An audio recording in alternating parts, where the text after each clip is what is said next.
Assalamualaikum warahmatullahi wabarakatuh. Perkenalkan, nama saya Tito Wibowo. Saya adalah mahasiswa program profesi insinyur UI kelas 1 Bat 11 tahun 2023.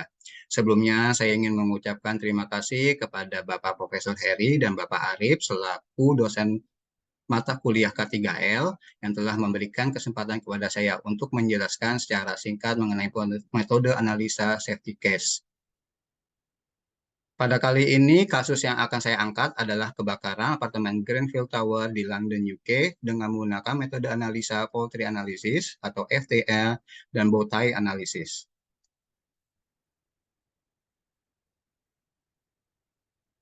Berikut adalah rangkuman berita yang saya peroleh yang membahas mengenai kebakaran tersebut. A fire overnight swept through a London apartment tower. Witnesses describe people trapped inside screaming for help. So far, 6 people are confirmed dead, but the death toll could go much higher. The intense fire sent flaming debris raining down from the 24-story building onto the residential neighborhood below. Flames and smoke could still be seen nearly 12 hours after the fire started. Dozens of people are hospitalized. Now, this tower is located just west of Kensington Palace and the heart of London. Jonathan Bigliotti is near the scene right now. Jonathan, good morning. What can you tell us? Good morning. We're standing about a block away from the building, and you can see at this hour most of it still remains engulfed in smoke. Most of the flame has been put out, but several apartments are still ablaze. You need to remember this. When this fire happened, it happened in the middle of the night with hundreds of people inside, likely asleep at the time.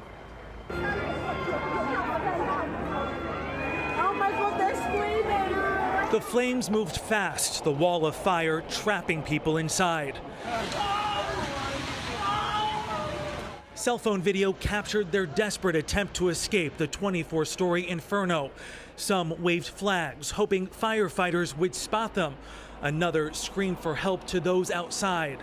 What floor are you at? Huh? Seven, yeah? Witnesses described the chaos. People were just waving on the top floor. I can't do nothing. Were you able to hear what they were saying? Just screaming.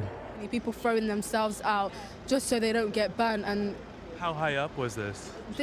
this was quite high up. As wasn't high it? up as past the 8th floor, there was people Yeah. jumping and throwing their kids. They just wanted someone. If you couldn't Grab save them. me, please save my children. My daughter-in-law, her friends. Aleem Sayad said friends of hers and their 5 children were unaccounted for. 16-year-old Inez was asleep at the time and made it out with her family, only to watch helplessly along with hundreds of others as their homes were destroyed. You could see flashlights because it was dark. You could see flashlights from the windows showing that people were still at home, people screaming, banging on the windows. Witnesses say the fire started on one of the lower levels of the building around 1 o'clock in the morning and within an hour engulfed most of the more than 120 homes. Hours later, smoke still poured into the sky as firefighters were able to bring one man out alive. Berikutnya adalah rangkuman peristiwa terjadinya kebakaran terjadi di North Kensington, London, UK pada tanggal 14 Juni 2017 dengan kerugian korban jiwa sebanyak 72 sampai 79 orang, 20 luka serius, 54 luka ringan, dan kerugian material sebanyak kurang lebih 200 juta sampai 1 miliar pound sterling. Ini adalah kronologi kejadian kebakaran. Pada pukul 00.54 terjadi percikan api atau short circuit dari lemari es. Kemudian timbul api di lantai 4 unit 16. Sampai jam 2 pagi api menjadi besar dan membakar seluruh sisi gedung tersebut. Tanggal 16 Juni 2017 api berhasil dipadamkan. Ini adalah diagram kasusnya atau case diagramnya. Containment dan kontrolnya adalah adanya material yang mudah terbakar, dan hal ini adalah aluminium cladding yang dipasang sebagai fasad bangunan. Lalu ada short circuit di lemari pendingin di salah satu unit di lantai 4, kemudian timbul api yang menjadi deviasi. Walaupun ada preventive safeguard-nya berupa fire alarm dan smoke detector, namun tidak bekerja secara optimal, lalu terjadilah kebakaran apartemen. Karena safeguard mitigasinya yang tidak optimal juga, maka timbul korban jiwa sebanyak 72 sampai 79 orang. Kemudian kita lanjut ke fault tree analysis. Fault tree analysis ini menggunakan aljabar atau logika boolean. Dalam fault tree analysis ini yang perlu dilakukan pertama kali adalah menentukan top event-nya. Di sini adalah top event-nya berupa kebakaran Grenfell Tower. Kemudian kita menentukan intermediate events-nya. Ini yang kotak berwarna biru, XY, X1, X2, sampai Y10. Lalu kita tentukan basic events, lingkaran berwarna pink, X1 sampai Y13. Lalu basic events kita inisialkan dengan huruf A sampai O atau berkisar 15 basic event. Ini adalah keterangan dari event-event tersebut yang tidak bisa dituangkan di sini karena terlalu kecil. Setelah itu, langkah selanjutnya adalah kita menghitung minimal cut set. Dengan menggunakan boolean algebra, di sini kita tentukan dulu pertama yaitu direct causes atau penyebab langsungnya, yaitu X. X adalah hasil perkalian dari X1, X2, X3, X1, 2, X3, karena menggunakan AND gate. Didapat A, B, D, E, C, T, F, C tambah F ditambah G. Kemudian kita menentukan contributing causes yang disimbolkan dengan Y, juga menggunakan AND gate, Y1 kali Y2, Y3, maka didapat H tambah L ditambah N kali O, dikali M kali G, dikali I, kali J, kali K. Yang terakhir adalah minimal kaset untuk kebakaran, untuk top event dari peristiwa ini, yaitu kebakaran Grenfell Tower.